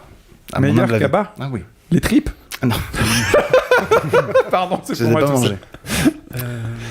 All That She Wants. Ah, c'était comment ce groupe? Comment s'appelle Non, le mais jeu je veux même pas donner la réponse, j'ai trop honte. Ace of Base Attorney. Oui. Ace of Base Attorney. Oh mon Dieu. Bah, je suis content que tu sois revenu, mais tu t'es un peu rouillé. Oh non, il y en a. Ouais, c'est le travail, c'est dur. Attends, le travail. Attends. Écoute, j'avais aussi Mao Metal Gear Solid. Ah, j'adore. Allez, un dernier. Daniel Dark Souls. Ah oui, c'est bon ça. Daniel Dark Souls, mais pourquoi tu ne l'as pas sorti Michel Fournier, Resident Evil. Très très bon, mais très très bon. J'ai arrêté là, voilà. Donc, notre gagnant. On va avoir des médailles en égalités. chocolat. 1, 2, 3, 4, 5. Nous avons une égalité entre Manu et Adil pour leur créativité qui ont été récompensés. Ah bah tu Donc, leur donnes une messieurs, pièce Mais, à la mais hauteur. sinon, on en sort un, tu vois. Ah oui. Ah oui, Battle, battle. tu vois, Allez, un petit battle. battle. Maintenant, vous nous en sortez Un un. petit battle. Le meilleur gagne. Manu Le plus nul. est à l'intérieur de lui. Adil cherche autour de lui. Deux techniques qui s'affrontent. Manu est très introverti dans sa Alors, je vous dis, mon réflexion. process créatif. Adil a les yeux qui balayent le champ. des jeux, puis il faut essayer de. Ouais, non, mais j'ai caser, compris, tu vois. t'inquiète. Virgile, le coach. Que se passe-t-il? Wolfenstein. Vas-y. Wolf Einstein. Pas mal. Pas mal. Je suis sûr qu'il y a des auditeurs. Ninja Moro Gaiden. Eh, pas mal. Ah, c'est Adil qui gagne. Bravo Adil, tiens, je te remets pouvez ton poids en partager chocolat. vos En pièce en pièces chocolat. en Merci. or. Chers auditeurs, bientôt, ce sera vous qui gagnerez les choses, peut-être. Adil Autant dire- victorieux, une petite photo avec vos pièces, s'il vous plaît. Bravo, Merci, Virgile, bravo, c'était bravo. très Bravo, récréatif, bravo, inattendu. merci, toi. C'était n'importe quoi, peut-être, mais Alors, c'est. non mais si ce quiz c'était du travail, c'est vraiment quoi ton travail? Parce que moi je commence à être inquiet là. Parce que, je sais pas comment vous dire, c'est systématiquement débile, mais c'est toujours inattendu. Il y a quand même des métiers, qui nous font rêver dans les jeux vidéo, et c'est ce qui nous attire souvent. C'est souvent ces images qui nous appellent aux jeux vidéo. Est-ce que vous avez donc des jeux qui vous ont fait triper sur la base du métier? Oui, Adil? Prince of Persia. Être prince? Mon métier, c'est un c'est bon prince, mais je suis un prince un peu hipster. C'est-à-dire que je me sors les doigts, tu vois. Je vais chercher ma princesse, je saute au-dessus de pics qui essaient de me défoncer. Il y a des espèces de hachoirs géants qui essaient de me bouffer, etc. Il y a un côté un peu genre, et puis en plus, je suis sapé, tu vois, comme un prince, mais en pyjama quand même. Donc tu vois, je suis quand même un peu respectueux, tu vois. Je suis un prince progressiste, tu vois, genre. D'accord, oui, mais enfin en même temps, il fait pas trop le métier du prince, c'est juste le titre, il a le titre et il se pavane, quoi. Un titre, c'est beaucoup, hein. Et surtout, il a un coupe ananas. Il a un coupe ananas, ok, je ne rebondis pas là-dessus. Manu, en dehors du coupe ananas, est-ce que t'avais un vrai métier toi aussi? Est-ce que j'avais un vrai métier dans la vraie vie ou Non, dans le jeu. Parce que j'ai toujours pas l'impression d'avoir un vrai métier dans la vraie vie. Non, moi ce que j'aime dans un jeu, c'est quand il révèle un métier que j'aurais bien aimé faire, ou un aspect d'un métier, on va dire. Et par exemple, tous les jeux où il y a, ou soit enquête, où il y a des énigmes, où surtout tu dois un petit peu te creuser, tu vois, la tête quand les jeux sont bien faits, faire des déductions, des choses comme ça. Moi j'adore, je me dis que finalement, ouais, j'aurais pu être peut-être pas policier ou enquêteur, j'ai pas vraiment de métier précis là-dessus, mais... Détective. Ouais, détective. À l'ancienne. C'est un peu Policier, sexy, enquêteur, ouais. Détective, commissaire. Alors, attends, excusez-moi. Batman, c'est pas un métier. Mike Hammer. Hein. non, mais Batman, non, il faut un costume et tout. Puis moi, le maquillage, ça me fait mal à la peau. J'ai une peau sensible. Donc, ok, détective, des choses comme ça te plaît? Est-ce que t'as tout ce qui est enquête. Voilà. Avocat. Mais même alors tout ce qui est un peu espionnage aussi. Tu vois le côté espionnage que t'as. GoldenEye est un très très bon jeu d'ailleurs, GoldenEye 64. Ouais, alors je pensais pas espionnage dans GoldenEye, mais plutôt Metal Gear. Non, récolter des fois des infos, même des fois ça apparaît dans des espèces de quêtes un petit peu optionnelles qui déverrouillent d'autres choses, mais j'aime bien aller les chercher. Par exemple, dans Ghost Recon Wildlands, par exemple, tu peux, pour déverrouiller des emplacements de points de compétence, des choses, tu vas chercher des informations quelque part qu'il faut trouver, tu les prends en photo, tu fais machin. Alors c'est pas de la grande enquête, de la grande déduction, comme dans d'autres jeux, mais moi c'est un petit intérêt supplémentaire, en tout cas qui me titille. Voilà, donc tout ce qui est enquête, déduction, policier, des fois où on peut se casser le cul, pas que du jeu réflexe, quoi. Virgile ? Non, c'est intéressant parce que du coup on voit que c'est quand même les jeux, enfin c'est quand même les rêves de gosse quoi qui reviennent un peu, tu vois, je veux être policier, je veux être enquêteur, et moi j'y avais pas pensé en préparant le podcast, mais j'ai toujours rêvé d'aller dans l'espace, et je me suis dit en grandissant j'irai jamais dans l'espace en fait, et aujourd'hui ce que j'essaie à tout prix de trouver, c'est d'avoir un casque de réalité virtuelle pour avoir la sensation que je suis dans l'espace, tu vois. Quand j'ai cru que tu allais dire le numéro de portable d'Elon Musk. Non, ouais, ça peut se trouver, mais non. Il m'enverra pas comme ça. Et puis j'ai un enfant, donc je vais pas partir. Mais non, mais j'aimerais bien vivre le truc. C'est juste pour ça. La sensation de partir et de voir la Terre, tu vois, de loin. Et du coup, là, je me suis créé mon casque de réalité virtuelle pour jouer à Drift, tu sais, cette espèce de remake carrément. De Gravity, pour essayer d'avoir cette espèce de vertige en quittant la Terre, tu vois, et voir la... Un jeu de cosmonaute, c'est ça, Drift? Ouais, un jeu dans l'espace. Sur PS4. Sur PC, VR. PlayStation, PC... Et donc, tu peux mettre ton petit casque que tu as fabriqué, c'est ça? Ouais, je reviendrai dans un autre épisode peut-être, mais oui, j'ai... Enfin, si t'as un Oculus Rift ou un Vive ou un casque de réalité virtuelle ou un PSVR, tu peux... Donc le truc bizarre que vous mettez sur la tête pour voir à 360 autour de vous. Et tu peux avoir cette promesse de vivre ce truc de... cette sensation de vertige en gravité... en gravité quoi, tu vois, enfin sans gravité. L'immersion totale dans l'espace. Et c'est un truc que nous, humains, on pourra jamais vivre en fait, tu vois, sans être cosmonaute. A priori, on pourra jamais vivre, nous, de notre vécu, de notre vivant, on pourra jamais partir dans l'espace. Ah bah, autour de cette table, je te le confirme. Ouais.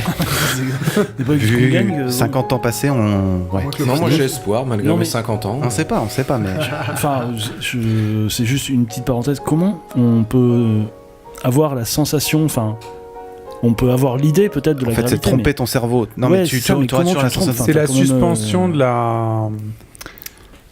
C'est comme au cinéma, tu sais. Par exemple, quand tu joues à Batman, le petit Arkham VR, au tout début, le menu, t'es sur le balcon du Gotham Police Department. Quand tu te penches avec ton casque pour regarder dans le vide, tu peux avoir une sensation de vertige. Parce que t'as une sensation de vertige, parce que t'as une notion de gravité. Oui. Parce que t'as des points de repère. Oui, parce que t'as des points de repère. Mais après, il y a un truc sur le mouvement de ta tête. Il n'y a pas que ça. Dans l'espace, il y a le son. Alors dans l'espace, logiquement, il est censé pas y avoir de son. Mais j'imagine qu'ils font un jeu dans l'espace, ils vont te faire une espèce de son qui tourne autour de toi. Tout à fait. Et là, t'as plutôt de repères. Alors évidemment, dans le fond, t'es assis dans ton siège. Non, mais c'est pas tant la sensation en gravité, parce que la gravité, je la ressentirai toujours, quoi que je fasse, sauf si je fais des vols paraboliques, effectivement, et là, je peux, pendant 30 secondes, sentir l'absence de gravité. C'est pas ça. C'est plutôt le métier d'astronaute et de voir la Terre d'un autre point de vue, tu vois. Enfin, se réaliser, tu vois. Play Blue Dot. C'est un rêve de gosse.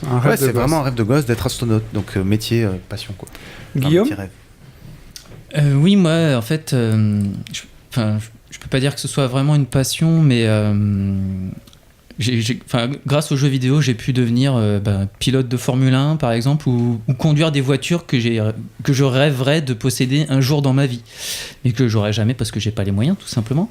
Mais grâce à des jeux qui en plus ont gagné en réalisme et tout ça, on a vraiment un côté. Enfin moi c'est hyper addictif. J'ai passé des heures et des heures et des heures à jouer à ces jeux-là, et vraiment Tu peux en citer certains? Ouais, tu joues à quoi en ce moment? Ah non, en ce moment je joue pas spécialement à des jeux de course, mais bon, si je regarde en arrière un petit peu, si je regarde dans le rétro,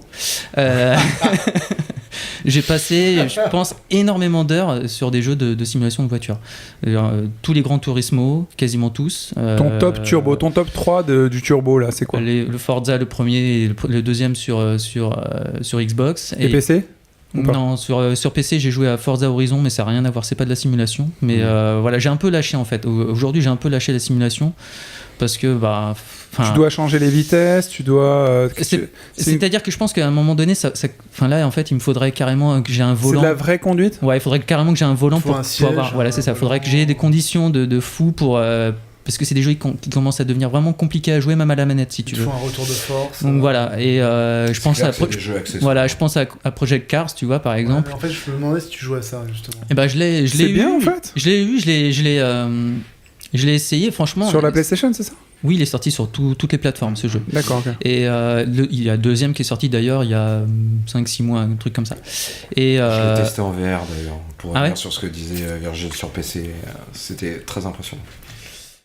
Et donc, ouais, voilà, ce sont des très très bons jeux. Si tu aimes la course, si tu aimes les sensations de conduite et les sensations de vitesse, et voilà, la maîtrise de ton véhicule, des dérapages, des mises en dérive, etc. C'est vraiment, c'est un vrai jeu de pilote. Tu sens que t'es pilote quand tu joues à ça. Ah, exactement. Moi, j'avais même presque dès le premier Gran Turismo, j'ai eu cette sensation pour la première fois avec Gran Turismo, par exemple. Quand tu passes tes permis.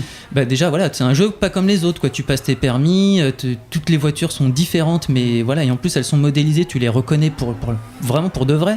Moi, j'ai appris à reconnaître des voitures dans la rue que je connaissais pas parce que les voitures japonaises à l'époque, c'était pas.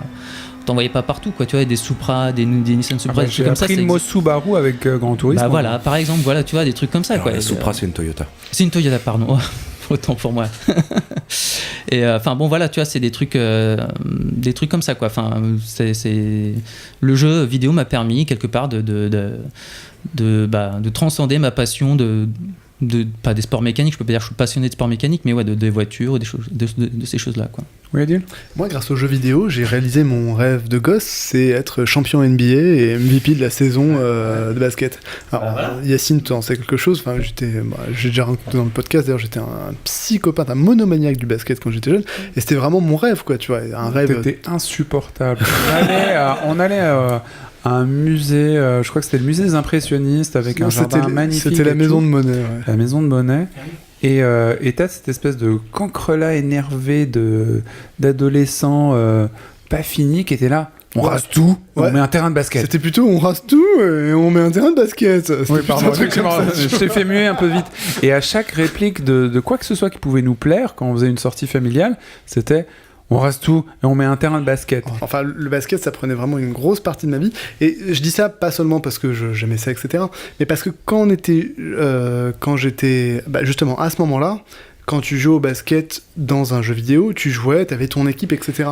La différence récemment, c'est que maintenant, tu n'as pas simplement une équipe, tu peux incarner un personnage exactement comme dans un RPG.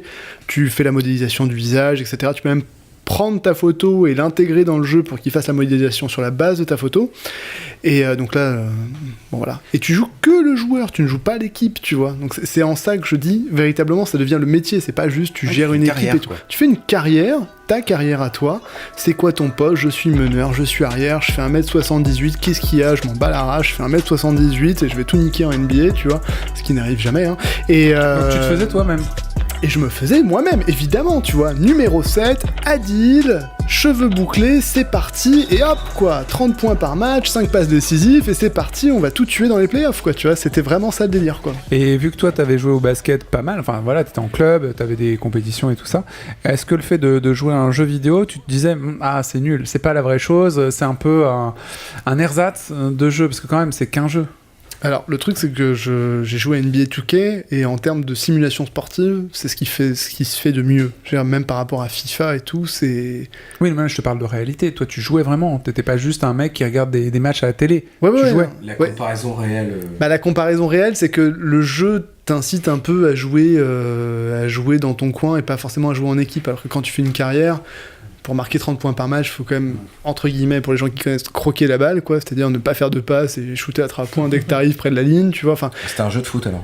Non, mais le truc, c'est que c'est moins le cas dans les jeux de foot. Et dans les jeux de foot, au contraire, quand tu as ta carrière, parce que j'ai aussi fait ça, j'aime bien le foot, etc. J'ai aussi joué, parce que bon, joueur de foot, ça m'aurait pas dérangé. Hein. Si tu fais pas la passe, etc., si tu te replaces pas, si tu fais pas ton repli défensif, etc., là, tu es pénalisé dans ton évolution, parce que en jeu de basket, non, faut vraiment juste scorer, etc. T'es un killer, Bert, t'es un killer. T'es un killer. Je suis un killer. Je suis un killer. Donc il y a des jeux qui nous font rêver, qui nous font vivre des carrières qu'on n'aurait pas imaginé vivre, aller dans l'espace comme disait Virgile, ou être pilote de Formule 1 ou de véhicules sophistiqués comme Guillaume. Ça c'est pas mal, mais est-ce que vous avez remarqué tous les personnages qui vivent dans le jeu autour de vous travaillent. Ils ont des occupations avant que vous n'arriviez dans le jeu, ils sont en train de besogner quelque chose, et quand on va les voir... Et quand on va les voir, merci les amis, on n'est pas très convaincu de l'efficacité de leur travail. Oui, Adil. En fait, quand on a lancé le thème de l'émission, la première idée qui m'est venue à l'idée, c'est le forgeron. Pour moi, c'est le premier truc, je me suis dit, ah, le forgeron. Donc déjà, t'entends ping, ouais, c'est ça. ping, ping. Et ou alors, si vous jouez à Monster Hunter, c'est genre, hey, ouais, des trucs genre. C'est quoi ça? C'est le forgeron. Tu fais une commande au forgeron et t'as le chef des forgerons, donc le vrai forgeron. Il est très content. Qui regarde ses collaborateurs, on va dire ça pour être corporate. C'est pareil pour tout. Team building. Exactement. Et tu vas commander un qui couteau tourne la tête à et qui fait ouais, et les mecs font ouais, genre ouais, on est trop content de bosser, ce qui n'arrive jamais dans la vraie vie, quoi, tu vois. Mais c'est vrai que dans les jeux vidéo, généralement, toute personne qui a joué à un jeu vidéo, que ce soit Zelda ou les autres, dans un jeu de rôle, il y a toujours le forgeron, le vendeur, l'aubergiste, ils sont toujours là. Et quelqu'un pour te soigner, forcément. Ouais, souvent. Ça, il y a toujours une infirmière, c'est toujours une fille, il y a jamais, c'est rare que ce soit un monsieur. Non ?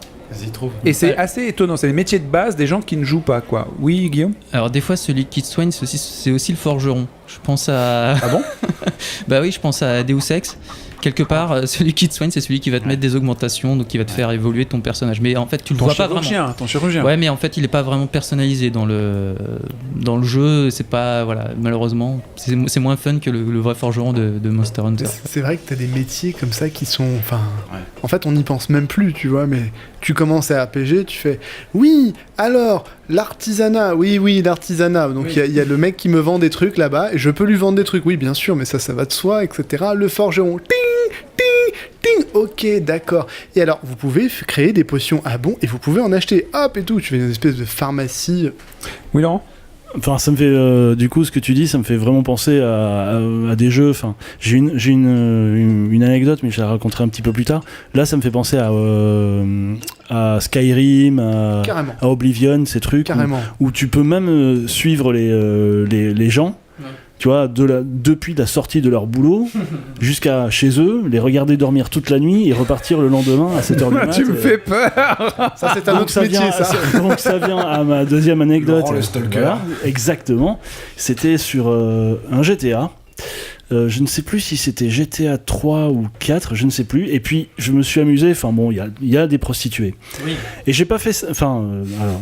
Je ne devrais pas l'expliquer parce que forcément ça va donner l'effet inverse de ce que je veux dire. Mais... Attention, Laurent est fou, vas-y. Mais alors je me suis amusé à suivre une prostituée dans la rue pour voir le cycle parce que j'étais persuadé qu'à l'angle de la rue, 28 jours le perso allait disparaître. Alors, respawner plus loin. Respawner plus loin. Une note pour la police, nous vous donnerons les coordonnées de Laurent, il n'y a pas de souci. Eh ben, j'ai suivi ce personnage pendant une bonne vingtaine de minutes et elle fait vraiment un vrai parcours dans toute la ville. Elle passe par les, parce qu'elle est au marché avant d'entrer chez elle. Elle s'est acheté des trucs de célibataire. Elle fait que marcher. Hein. Elle s'arrête pas. On la voit pas discuter avec des gens. Voilà. Son métier, mais les mecs, les développeurs, ils ont quand même fait en sorte de créer une routine pour les persos, mais longue. Vraiment longue, quoi. Pas le perso qui disparaît. Et c'est vrai que toi, t'aimes bien faire des cartes postales dans les jeux, et du coup. Tu fais ça régulièrement, de voir ce que font les personnages qui ne jouent pas ? Ouais, ça c'est des trucs que je fais souvent dans les jeux, ouais. J'aime bien regarder les routines de jeu. Ouais, l'envers du décor en fait, ouais, c'est un peu... Ouais. Et là où le jeu cède, quoi, là où le jeu est... où tu sens que, bon, finalement, c'est qu'un jeu, quand tu tombes sur ce moment-là où le moment a cédé, en fait, c'est assez frustrant, en fait. C'est décevant. Tu dis, oh non, putain, j'étais à 2 doigts de croire que c'était vrai. Mais, c'est vrai. Non, mais tu vois, des gens comme Virgile qui font les jeux en 1h14 ou 1h50 quand ils ont vraiment du temps, ils vont pas faire ce genre de choses et du coup, ils sont dans le rêve et l'émerveillement. Comme quand il est dans l'espace, il est réellement dans l'espace. Jamais il se poserait cette question. Et alors que toi, qui es un explorateur, va peut-être être déçu. Lui, il sera rarement déçu, sauf quand il veut pas jouer à des jeux japonais comme Persona 5. Guillaume ? Mais du coup, Laurent, t'as déjà réussi à finir un open world parce que ça doit prendre un temps infini. C'est un peu le problème. Et c'est d'ailleurs, en fait, c'est ça qui m'empêche. Ça rejoint le thème de la soirée. C'est ça qui m'empêche de finir un open world. C'est le travail dans un open world. Ah oui. Mais c'est vrai, les premiers qui m'ont vraiment pourri. En fait. Ton propre travail d'épier les autres, c'est ton travail dans les open world. Ouais, mais non, mais je parle vraiment en fait, tu vois, j'ai pesté contre les Assassin's Creed et puis les Far Cry et machin, à cause des quêtes. Des quêtes, ouais, parce que on te met une couche de travail dans une aventure. Et déjà, c'est dans le titre, assassin, t'es censé assassiner des gens. Ouais, mais dans Far Cry, t'es pas chasser des cochons, quoi. Et donc on t'implique dans une histoire qui pourrait très bien se tenir toute seule avec un scénario plus ou moins linéaire. Non, mais admettons que ça soit bien écrit, admettons. Bon, voilà. Mais on te rajoute des quêtes, tu vois, ce qu'on appelle des quêtes FedEx, enfin des trucs comme ça, qui sont censés te faire accepter l'univers du jeu par le biais d'un travail qui se rapproche d'un truc que tu pourrais avoir éventuellement dans la réalité. Aller chercher des trucs pour Madame Michu, machin. C'est très artificiel. Et en plus, les quêtes FedEx et tout, c'est souvent des quêtes de... Hey, t'es débrouillard, toi. Ouais. Allez, va te faire chier, aller chercher 6 poules. Et du coup, en fait, tous ces trucs-là, toutes ces missions que t'as envie d'essayer, mais qui te prennent beaucoup de temps, enfin en tout cas moi, qui prennent du temps et qui finissent par saper mon moral, du coup, ça me sort de l'open world, généralement. Donc, j'imagine que t'as pas joué au dernier Assassin's Creed où il y a, je crois, plus de 1400 quêtes au total dans le jeu. C'est un truc hallucinant. Non, pour l'instant. Oui, Virgile ? Juste aparté, si tu veux pousser le délire dans GTA 5 ou 4, je sais plus, il y a un mode qui s'appelle LAPD où tu peux incarner un flic qui fait des patrouilles et qui aide les. Enfin voilà, qui fait qui fait une vie de flic dans Los Santos, quoi. Bon. Maintenant, on va retrouver Julien qui a 1 minute, voire 1 minute 30 pour nous parler d'un jeu mobile. Bonjour Julien, et qu'est-ce que tu as en stock ? Oh là, qu'est-ce que c'est que ça ? Aujourd'hui, je vais parler DataWing. DataWing est un jeu de course simple, très épuré, dans un univers à la Tron. C'est très néon. Ok, je pars, c'est parti. Alors, tu vois, c'est vraiment un jeu de course qui est assez intuitif parce que tu appuies à gauche et à droite pour pouvoir le déplacer et tu peux te propulser sur les parois pour accélérer. Ok. Mais c'est pas tout en fait, parce que les mecs, ils se sont bien fait chier à écrire une histoire chouette autour. Les DataWings, ce sont des petits livreurs de données critiques qui vivent dans un système informatique et qui suivent les ordres de maire, sans vraiment se poser de questions. Évidemment, ça part en couille et il y a quelqu'un qui doit gérer tout ça. C'est des ouvriers donc. C'est des ouvriers. La musique est vraiment très cool, même si on l'entend pas trop là. C'est gratuit et c'est sur iOS et Android. Ok, bon bah écoute, je vais faire l'ouvrier chez Tron et en attendant, on retourne dans le cours normal de l'émission. Merci Julien. Qu'est-ce que vous pensez du farming, monter son niveau pour accéder au reste du jeu, les quêtes FedEx, le travail simulé dans le jeu, le vrai travail qui crève le joueur à faire des choses inutiles, on en a un peu parlé. Est-ce que vous voulez en parler ou pas ? Moi c'est un truc de jeu mobile, c'est fait genre tu veux que ça aille plus vite, tiens donne de l'argent. Ah oui, mais là c'est un résumé, c'est même plus. C'est toi qui deviens le patron, tu inverses la tendance, tu deviens le patron du jeu. Tu travailles IRL pour ne pas travailler dans le jeu, quoi. Oui, c'est ça. Bravo Manu, là tu viens de lancer un vrai thème, quoi. T'as un vrai thème, c'est vrai. Effectivement, plutôt que de travailler pendant des heures dans un jeu, tu achètes des temps de travail en externe avec le temps de travail que tu fais réellement. Tu donnes de ton temps de travail au jeu. C'est incroyable. Oui, Guillaume ? Mais qui c'est déjà dit, je comprends pas qu'est-ce qui a pu venir dans la tête d'un développeur et de se dire bon bah là par exemple si tu veux avoir telle arme, il va falloir que tu farmes telle ressource et que tu butes 10 fois un monstre, par exemple dans Monster Hunter ou peu importe le jeu. À quel moment le développeur il peut se dire ça va être fun, tu vas augmenter les joueurs et leur appétit du mais non, mais je suis trop fort, j'ai un truc différent des autres. Hein franchement. Non, ouais, alors je suis ok, ça peut témoignage de Kevin, 15 ans. C'est effectivement c'est effectivement le moteur bien d'acheter un scooter en franchement, devoir farmer pour monter de niveau pour passer un cap de difficulté dans un jeu, moi ça me casse les couilles, mais littéralement. Est-ce que quelqu'un peut décrire farmer, parce que c'est pas forcément pour tout le monde. Oui, Adil ? Comment on pourrait traduire ça en français, en fait, farmer, quoi? C'est cultiver, cultiver une mission que t'as déjà faite, si tu veux, quoi. C'est un peu... c'est vraiment ce que t'as dit. C'est en faisant toujours une mission que une tu arrives à activité faire répétitive, récolter. Ouais. En fait, c'est un peu faire une boucle de gameplay, une boucle du jeu qui te permet de entasser ton expérience. Voilà. Entasser Exactement, c'est l'expérience, récolter les fruits de ton expérience parce que tu as déjà fait cette boucle de Mais jeu. dans une boucle, des fois très courte, des fois très répétitive. Mais je rejoins Guillaume, est-ce que c'est marrant, quoi? Alors, moi, j'ai commencé à jouer à Bloodborne et je ne savais pas jouer au jeu From Software. Donc, Bloodborne, c'est un jeu From Software, les gens qui ont développé Dark Souls, Demon's Souls, Dark Souls, puis Bloodborne. Et c'est des jeux très particuliers où il faut comprendre la logique du jeu. Les jeux semblent extrêmement difficiles au départ, mais en fait, ils ont une logique particulière qui te permet, en fait, pas de baisser cette difficulté, mais simplement de comprendre le système du jeu. C'est un jeu japonais au sens propre du terme, quoi. Si tu comprends pas le jeu, ça sert à rien d'y jouer. Bref. Et donc, moi, je n'ai pas compris le jeu pendant de nombreuses heures. Cryptique. Oui, en plus le jeu est très cryptique. Et donc pendant ces nombreuses heures où je n'ai pas compris le jeu, je me suis évertué à refaire le premier niveau de Bloodborne pour prendre du niveau, c'est-à-dire farmer véritablement. C'est-à-dire que tout ce que je gagnais comme ressources au sein de ce niveau que j'avais déjà fait et que je pouvais refaire me permettait d'augmenter mon niveau. Tes statistiques, tes forces et tout ça. Exactement, mes statistiques, mes forces, mon argent, mes items, mes potions. Et commencer le deuxième niveau dans une situation plus favorable que ce que je n'aurais fait si j'avais fait le jeu de façon typiquement linéaire et si j'avais véritablement compris le jeu. Parce que t'es plus costaud. Et c'était marrant. C'est ça. Et le truc, c'est que dans Bloodborne, le jeu ne te demande pas de faire ça. C'est juste parce que j'étais trop con pour comprendre. Après, j'ai compris et le jeu est devenu super cool. Mais non, si tu comprends vraiment le jeu, t'as pas besoin de faire ça. Dans Monster Hunter, clairement, tu dois quand même farmer à un moment pour battre des monstres de façon relativement facile. Je veux dire, t'es obligé de refaire plusieurs fois. T'as des contraintes, c'est faire 4 fois la même mission. Buter 4 fois le même monstre, quoi. Ouais. Mais genre, c'est refaire la même mission. C'est pas genre, il y a 4 monstres et je vais buter les 4. C'est, tu butes un monstre, tu reviens, tu repars en mission, etc. Le travail, c'est la santé. Rien faire, c'est la conserver. Il y a encore une autre catégorie de jeux qui vous présente des métiers fun, drôles, débiles ou loufoques, et qui nous permettent de nous mettre dans les pieds de gens assez rigolos. Guillaume. Moi, j'ai un petit souvenir sympa sur un jeu où j'ai été agent d'élite du rythme. Agents are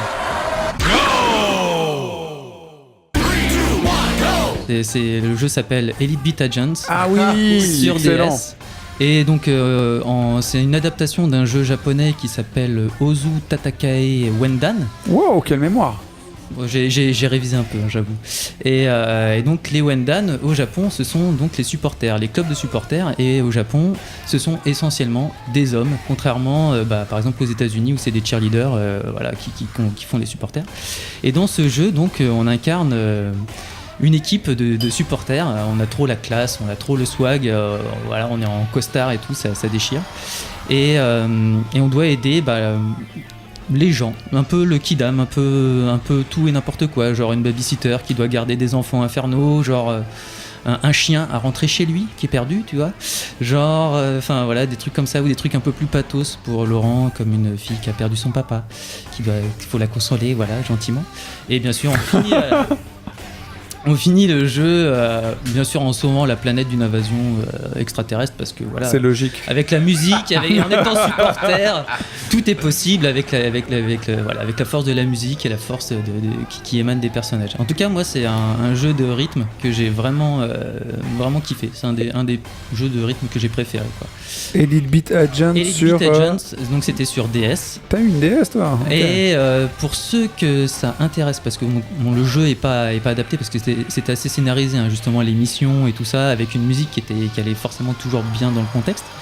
Mais si vous voulez retrouver le gameplay, en fait, vous pouvez y jouer gratuitement sur PC, ça s'appelle Ozu. Et il y a je sais pas combien de milliers de titres de musique téléchargeables que vous pouvez tester, où vous pouvez tester le gameplay, où il faut appuyer sur des cases en rythme, etc. Ah, mais c'est carrément une reco de jeux fun à jouer, un métier pour aider les gens à se sentir bien avec la ZIC. À la souris, c'est quand même plus compliqué qu'au stylet sur la DS. Hein.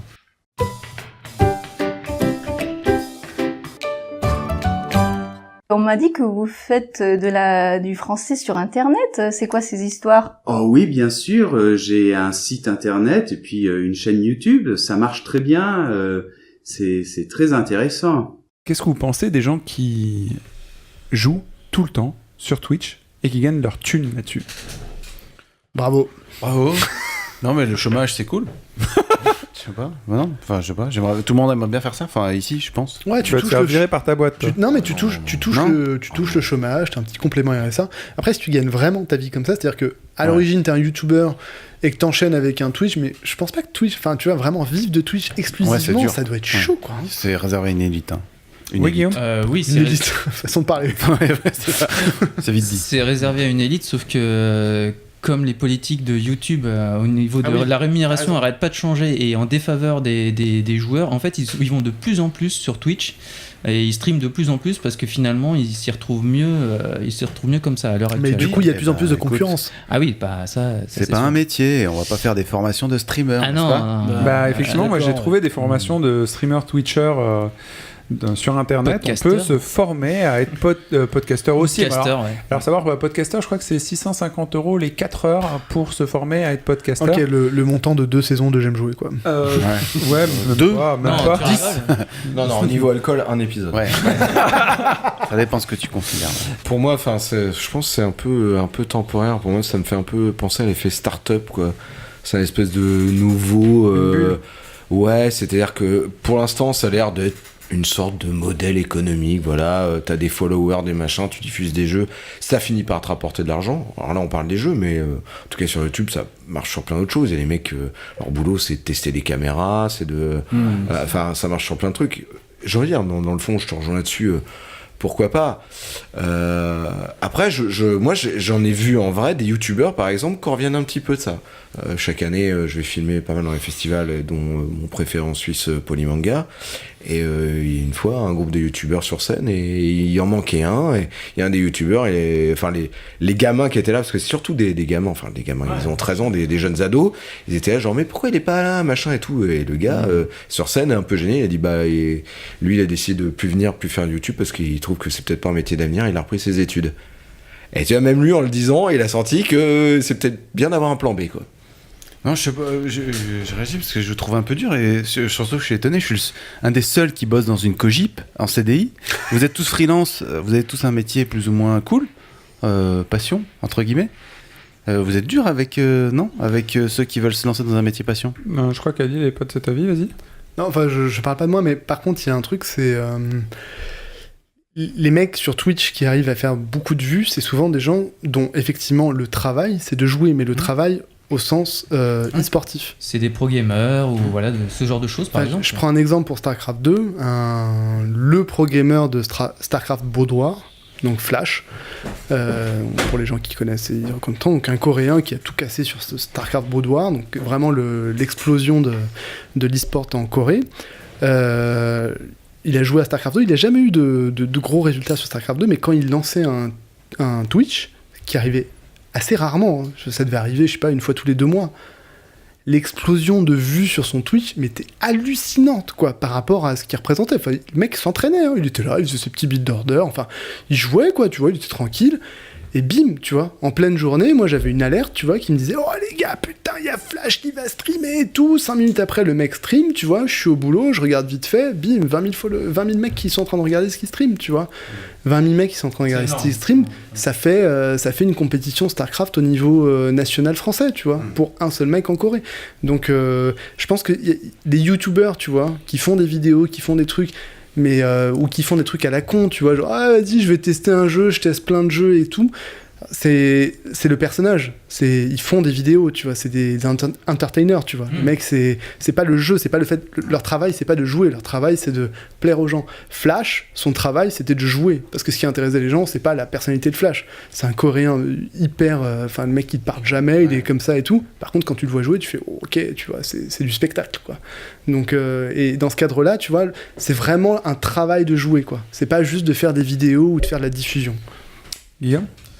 Ouais, je pense que en tout cas sur Twitch, moi j'ai l'impression qu'il y a un petit peu 2 profils, en tout cas pour les mecs qui marchent un peu ou qui arrivent à faire des vues. C'est ou bien effectivement des pro-gamers, ou des gens proches du pro gaming.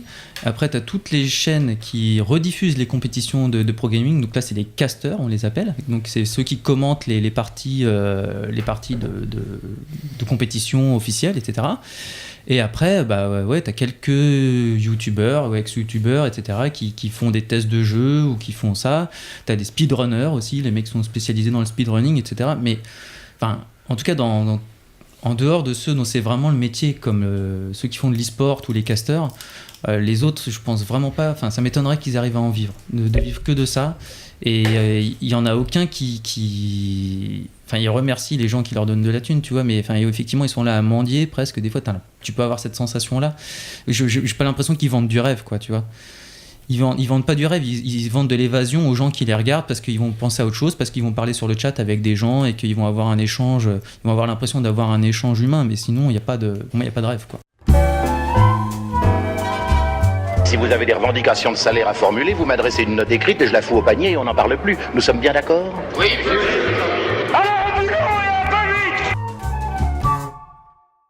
Bien. Alors le travail, c'est l'ensemble des activités humaines organisées, coordonnées en vue de produire ce qui est utile, une activité productive d'une personne. Les jeux vidéo ne produisent rien de tangible. Le jeu vidéo est complètement inutile, et du coup, essentiel. Comme la musique, les films et la littérature. Ça ne produit rien, mais ça inspire. Ça permet d'exercer des métiers de rêve, des métiers ordinaires, mais aussi une perspective fantastique. Ça rend l'ordinaire extraordinaire, couper des petits bouts de poisson. Comme dans le cercle des poètes disparus avec Robin Williams, en changeant de perspective, notamment sur le travail, on peut en voir la beauté. Le travail, c'est la période de l'accouchement, pendant laquelle se produisent des contractions. Eh ouais. Au terme des contractions naît quelque chose. Dans les jeux vidéo naît une perspective inspirée sur les choses les plus banales de la vie, un souffle. Vous avez écouté J'aime jouer, qui travaille à vous faire aimer le fait de jouer. On vous retrouve dans 2 semaines pour une nouvelle perspective sur le jeu vidéo. À bientôt. Ciao. Bye. Salut. On rentre du boulot.